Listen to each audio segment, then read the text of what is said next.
Welcome to Marineland Dolphin Adventure, located right here in St. Augustine, Florida. My name is Taryn McGinnis. I'm the historian for this facility, and I'm so happy to welcome all of you here. Thank you so much for joining us. St. Augustine is the oldest city in the nation, so it makes sense that Marineland, which is the world's first oceanarium, would be located right here. And that's why a place like this needs a historian. We have quite a history to tell. Now, Marineland hasn't always been our name.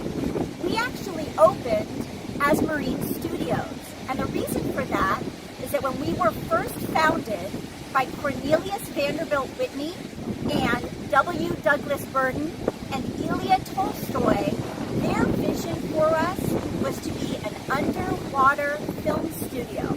Come on over, let me show you some photographs from that time.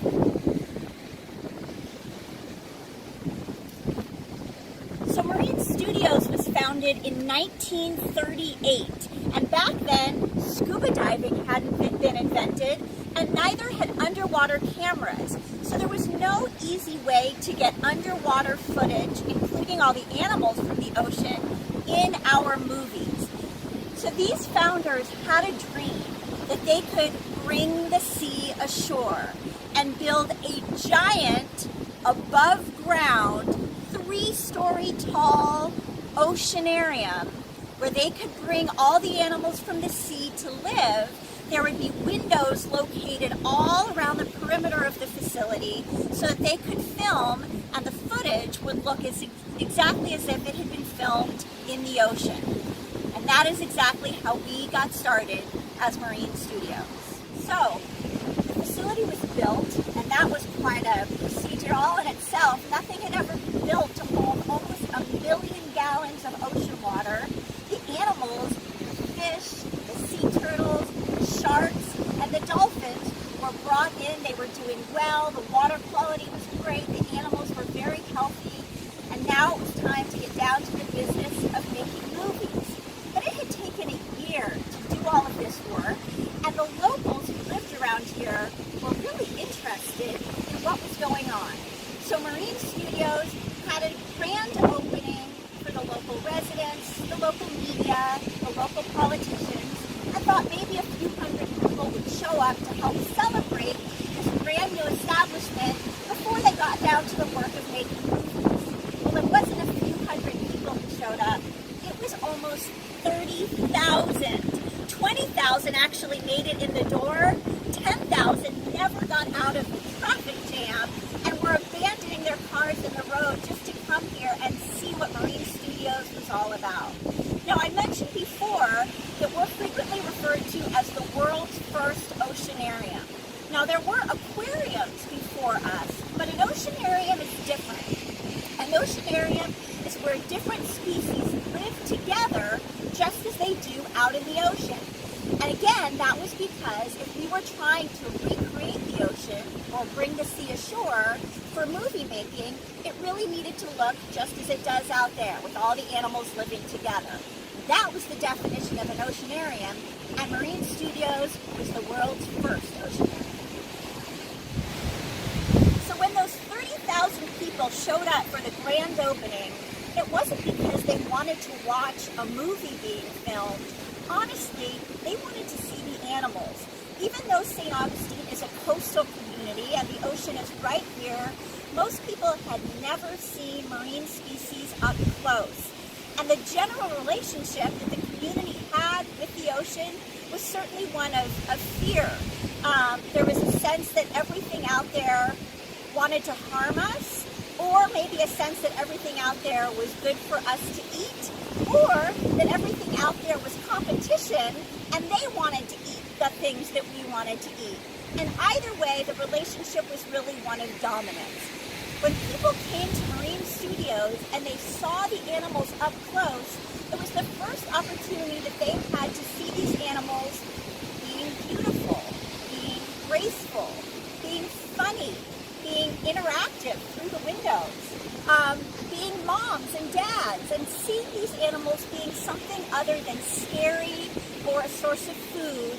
And it really changed the way this local community felt about the ocean.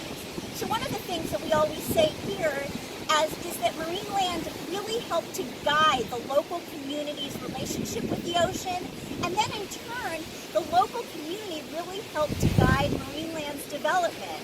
We are now coming up on our 82nd anniversary, and we have certainly changed and evolved and grown over those years, and it's been because of what the local folks here in St. Augustine believe about Marineland, believe about the oceans, and believe about what they want to learn.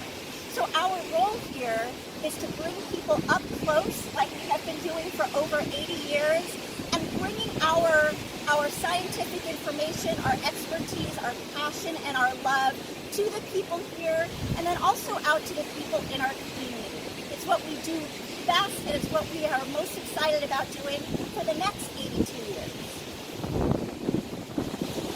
So, after it really became clear that honestly there was more of a demand for an educational and research facility where people could learn about marine species than there was for an underwater film studio, Marineland's mission really changed. And although we do still make movies here, and over our 82 years there have been lots of television shows and commercials and films made right here, our focus really from the very beginning has been education and research and a dedication to animal care. So with all of that going on, from the very beginning there was staff here dedicated to taking care of these animals. Now back in the 1930s and in the 40s, the general idea was that there was no way to train marine species. Other animals were certainly being trained back then, but there was really a belief that marine animals were so different from us, there was no way we'd ever be able to communicate enough with them for animal training to happen. Well, internally, conversations started to happen among the staff about the relationships that they felt they were developing with the dolphins specifically. And that made everybody question, hey, you know what they say about how you can't train marine animals? Do you think that might be wrong? And somebody said, well, hey, if ever there was a great place to do an experiment and find out, it's right here. So, this gentleman was hired. This is Adolf Frome, and he was a fourth-generation circus animal trainer. So he had worked with many, many other animals, but never dolphins. And Marine Studios offered him a one-year contract to either prove or disprove can a dolphin be trained. He happily took the job, although he was in fact pretty sure that what he was going to prove was that no, a dolphin cannot be trained. Well, you all know that obviously he was wrong, and everybody who felt that way was wrong. And within that 1 year, he had trained this young male dolphin named Flippy 6 different behaviors, including husbandry or veterinary behaviors.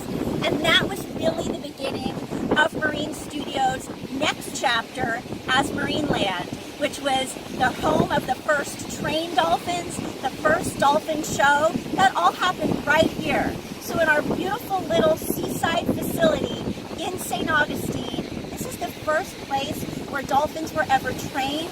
And also, because of that, we were able to do amazing research. This is also where dolphin echolocation was discovered. So many important things now that people take for granted about dolphins was discovered right here.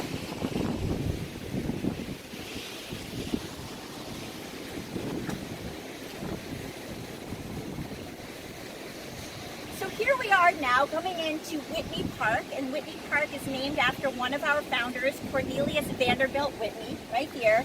And this is where our dolphin habitats are now.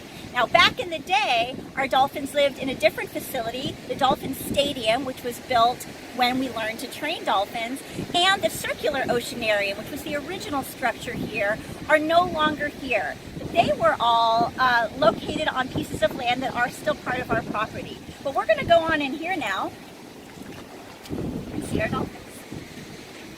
And again, this is really where the magic happens now. There's been so many things that have happened here over the years, so much great filming, so much great interaction with our community, bringing the science to the folks around here who just didn't know what was happening in the oceans. And we're so proud of all of that. now we're really excited to bring people up close with our dolphins. So, there may be some friends coming up behind me. These are our dolphin habitats here now. We have 15 bottlenose dolphins who live here with us.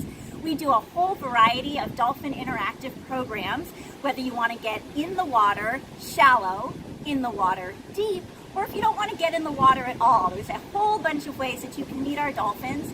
And if you're a student or a teacher, we do great field trip programs. If you wanted to come to our summer camps, we do great camp programs. We can't wait to open again. When we do, we know it'll be safe, and we are excited to have you through the doors. Until that time, be well, be careful, stay safe, and we'll be taking care of these guys and looking forward to seeing you soon. Thanks for staying with us and learning about the history of the world's first oceanarium.